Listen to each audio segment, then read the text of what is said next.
Hey, what's up guys, Maddie here from Yugioh. Today I'm going to bring you the comeback video. I'm going to be showing off the Lightsworn deck that I've been playing recently at locals. I might be considering taking this to a regional next week, but through further testing we'll see how it goes. Anyway, let's hop right into the deck. So at the core of the deck we play Triple Raiden. This is the best Lightsworn because it allows you to mill in your turn as and when you need to. It's also a tuner, so that can come in like very clutch because you can make Ciphering Lord Omega with it, which of course is a very powerful first time play. Then play Triple Wolf because it's essentially your combo piece.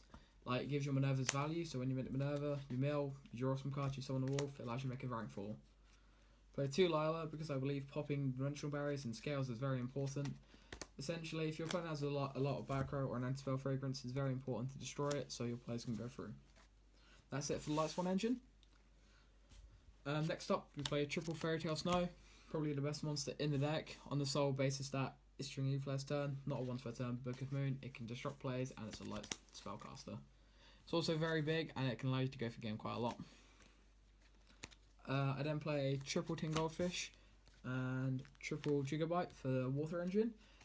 These are kind of your play starters essentially because like Tin Goldfish can get another monster on board and then Gigabyte can summon itself. And in combination with all the performations that we play, it can definitely put together some really big and strong boards, as well as Bahamut Shark, aka Totally Awesome. Following on from that engine, we then play Triple Trick Clown and Triple Hat Tricker, as well as the 1000 Blades. I feel this is almost mandatory in this deck right now, simply because like they add so much to the deck in terms of rank 4 spam. Because the 1000 Blades, of course, has a great interaction with Performage Trick Clown, and also can save you from, well, getting attacked for game in your opponent's turn. The Hat Trickers themselves, they're essentially in there to add more rank 4 potential, as well as you can use Zephyros the Elite to bounce it back to your hand, summon the Zephyros, and then summon it again. And it can also negate the damage from Trick Clown, which is very good. And the Trick Clown generally just allows you to make more rank 4s, and in your opponent's turn, just block an attack by paying a K. Lastly, to round off the monsters, play 2 Maxi. This is the basis that we don't always get to go first, and well, what can you do about it? And Maxi is the most powerful hand trap currently. With those spells, we have Triple Pot of Desires.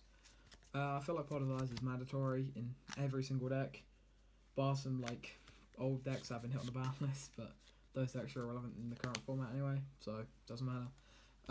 In Lightsworn decks, you tend to play 2. I'm playing 45 cards, so you can get away with 3. And worst case scenario, you draw them dead and you can manage them with snow, or simply just set them. Or use them as Twin Twister fodder. But either or doesn't matter. Triple Instant Fusion, you play 3 because you need to see it, rather than just playing 2, because by playing 3 you maximise your potential of making Totally Awesome, which is obviously very powerful. Triple Stellar Recharge. In terms of like scaling it to like different like archetypes, this is probably the most powerful thing, simply because it achieves the 2 things that you want to do in a deck, such as drawing cards and milling cards, which fills your graveyard and gives you potential for more plays with cards like Zephyros the Elite, Trick Clown, and Fairy Tale Snow, as well as Wolf. Triple Twin Twisters, because popping scales is important, because this deck has a problem with pendulum decks simply because they keep on making boards, and you can deal with a board once or twice, but the third, like once they keep on going, it becomes very difficult to deal with. Also against decks like ABC, popping their like Strike and their anti-spell fragrance, or their dimensional barrier and the end phase of their turn is very crucial to getting your plays off. 2 Charge Light Brigade. It's your search card, why would you not play it? Once again, it does the main part of your deck, which is filling your graveyard for potential snow plays and potential rank 4 plays. For the ones, I play 1 Reinforcement Army to add the Raiden. I play 1 Foolish Burial and 1 Soul Charge. These 2 essentially, this can get your snow in graveyard and or your wolf to push for game, and this is essentially just a very powerful comeback play or a turn 1 play. And trying off the main deck, we play 1 of the Phantom Knights of Shade Brigade. I don't know this card. One of those you can set when you've got no traps in graveyard, special summon it when you have no traps. So yeah, it's pretty good. Jumping into the extra deck, we play 2 Minerva the Exalted Lightsworn. This card's very powerful in the deck because it's just so it's just phenomenal, really. Like, just by milling a Lightsworn, you can draw cards and then continue plays if it's a wolf. when your opponent kills it, like you're just getting more value off it by filling your graveyard further, and you have potential to pop up to 3 cards, which is just insane, really. But from there, we play 1 Bahamut Shark and 1 Totally Awesome. If by some weird chance we're able to make 2, we have Digest the Emerald to recycle it. I play 1 Trapeze Magician because it allows you to push for OTKs as well as blocking damage. 1 Pujantai Tsukiyomi. Sometimes this card's actually better than Minerva because you could have like a hand bricked full of wolves and you can just make this and draw into some spell cards to continue playing. Play the Utopia package to go over so kind of like rogue decks such as Chaos Max and Red Raptor Ultimate Falcon.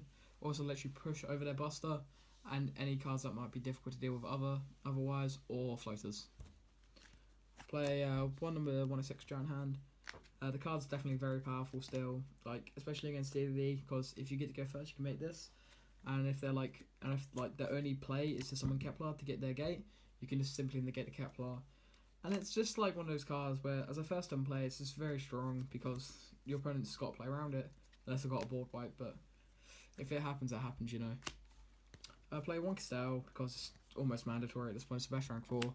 1 Emerald to shuffle back all my cards that like I need in that current situation. Usually rank 4s. Sometimes we were like Wolves have got Minerva that I want to use in the field. And play 1 Dweller for Palzoix mainly. It is between this and Crimson Blader, and at the moment I think this is better. That's it for the rank 4s. I play 2 Cyframe Lord Omega, just because you can simply pump them out, but you can never really pump out 3 unless you've got a Soul Charge, or you're extremely lucky. So yeah, when it comes up, and it's definitely very powerful. They also recycle themselves, so go out. And lastly, for the extra deck, I play 1 Elder Entity Norden, and that's for the instant fusions to make a rank 4 Bahamut Shark or a Cyframe Lord Omega. I made a side, but it's kind of like towards like the local meta I have really, but it'll do nonetheless.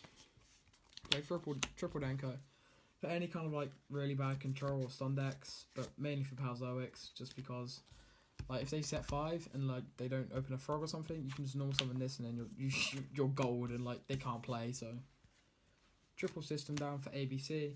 I was playing Cherries, but I didn't like it because it took up room in my extra deck, which is not what I want. And this is just like absolute blowout against ABC because like they can't really do anything about it. They can tag out and they'll still go, so it's really good. 2 Big Eclipse. It's just generally really good because if your opponent makes a board, you can set it, or you can set it in your turn and then make a board and like attack the game. You can set all their guys, and then on the same kind of theory, I play Rogeki and Dark Hole, but that's more of my turn for just outright clearing their board rather than just like setting it for next turn. Because of like the Book of Eclipses though, I have considered playing Utopia Prime, so I can set a 5-card board, make Utopia Prime, banish it all, and tap the game. But I'm not too sure because the extra deck is actually really tight. So play triple Anti-Spell Fragrance for Metal Frozen and any other Pendulum decks that might be lurking. It's just really powerful. It's also good against the mirror match because your general play starts like, because if you can start with Giant Hand and that, then you're pretty safe because you can stop their second, you can stop the thing Goldfish, and then like any and all searches they have are like shut down. But mainly just for Pendulum decks. Like it depends like in game 1 if you see a lot of spells, or it's just like a kind of monster mash build like mine.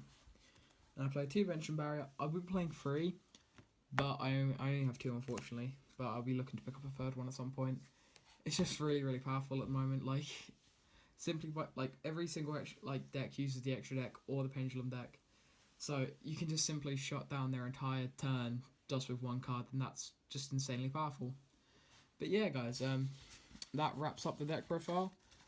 I hope you enjoyed, and hopefully we'll be seeing more from me in the future and some other team members. So thanks for watching, and peace.